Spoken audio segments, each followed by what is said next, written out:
Assalamualaikum warahmatullahi wabarakatuh. Kami dari Kelompok 10 akan menampilkan sebuah video mengenai manajemen layanan khusus pendidikan. Selamat menyaksikan. Pengertian manajemen layanan khusus pendidikan. Manajemen merupakan suatu proses yang terdiri dari berbagai kegiatan, mulai dari perencanaan, pengarahan, pengorganisasian, hingga penghadiran atau pengawasan. Sedangkan layanan khusus adalah suatu usaha yang tidak secara langsung berhubungan dengan proses belajar mengajar di kelas, tetapi secara khusus diberikan kepada peserta didik.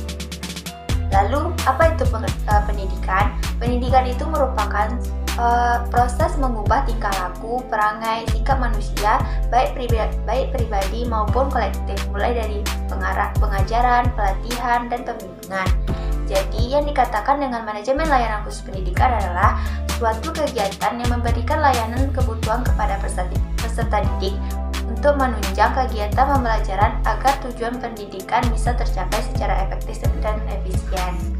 Lalu, apa tujuan dari manajemen layanan khusus pendidikan? Yang pertama yaitu memperlancar pendidikan. Maksudnya adalah meminimalisir hambatan belajar yang dialami oleh peserta didik. Yang kedua adalah mengembangkan potensi. Maksudnya yaitu mengoptimalkan pengembangan potensi peserta didik baik di kelas maupun di luar.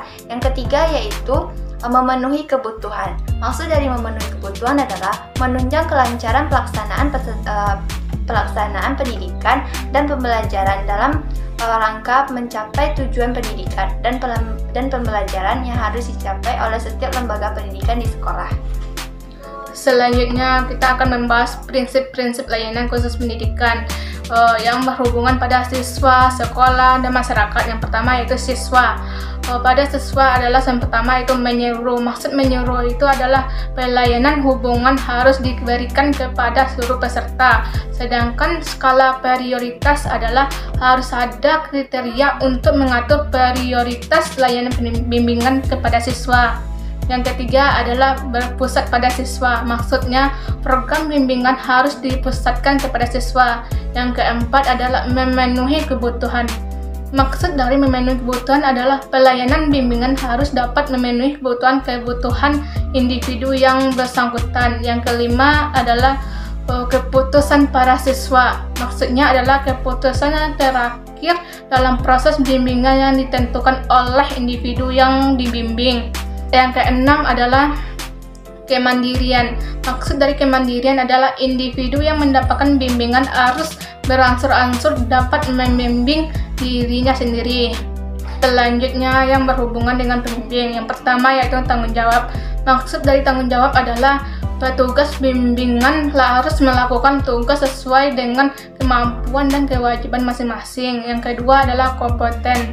Kompeten maksudnya adalah petugas bimbing di sekolah dipilih atas dasar kualitas kepribadian, pendidikan, pengalaman, dan kemampuan.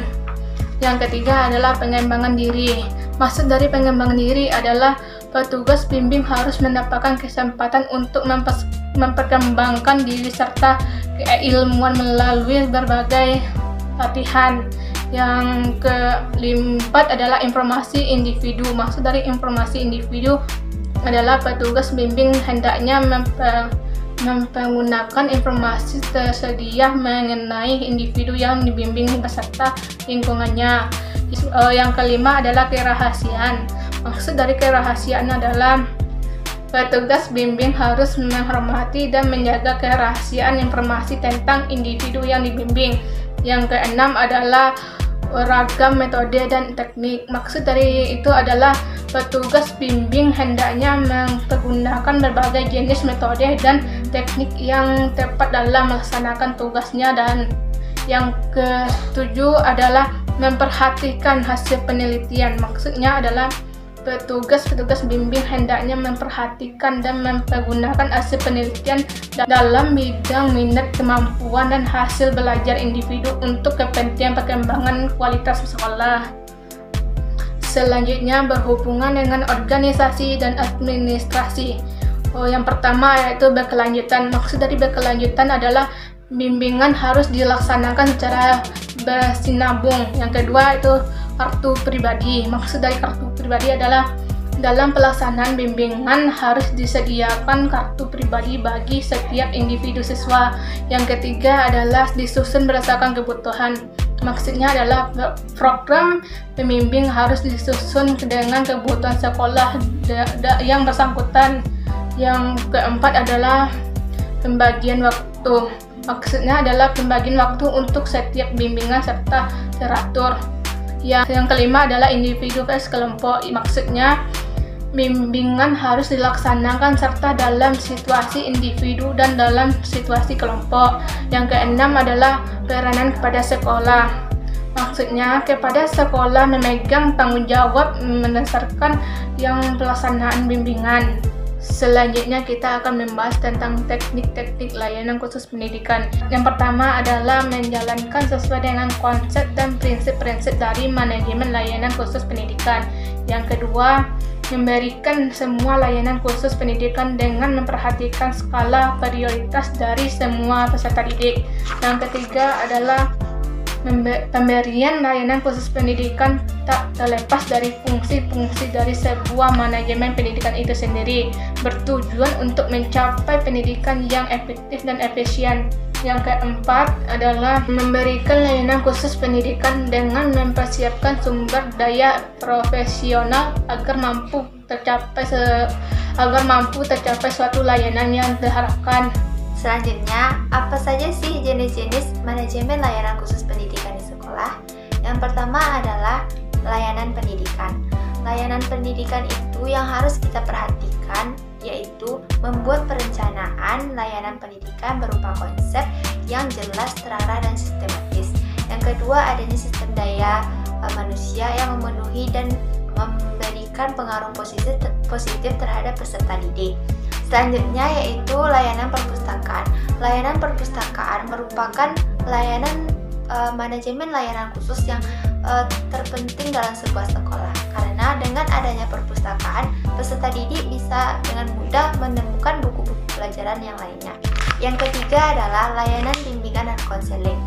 Dalam layanan bimbingan dan konseling ini memiliki tujuan untuk membantu konseling mencapai perkembangan optimal dan kemandirian secara utuh dalam aspek pendidikan, pembelajaran, dan lainnya. 4 yaitu layanan kafetari atau kantin sekolah.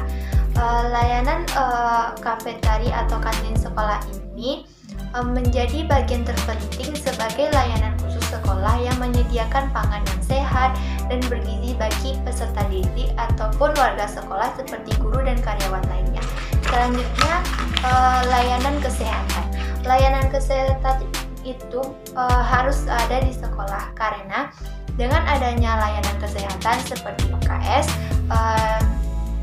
peserta didik bisa memperoleh obat-obatan jika mereka sakit.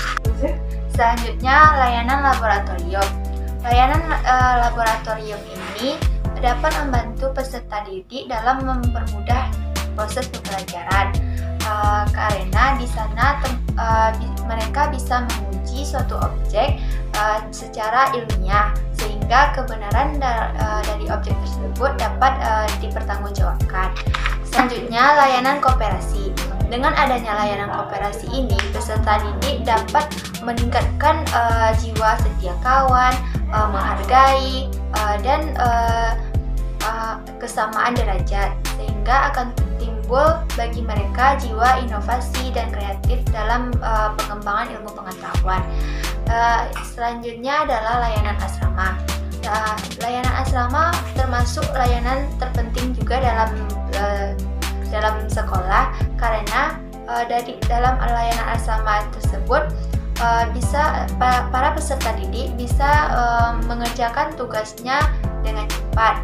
Yang kedua, memupuk rasa kebersamaan dari berbagai hal, mulai dari waktu, belajar, olahraga, dan kegiatan lainnya. Yang ketiga yaitu saling membantu dengan peserta didik lain, sesuatu yang merupakan sesuatu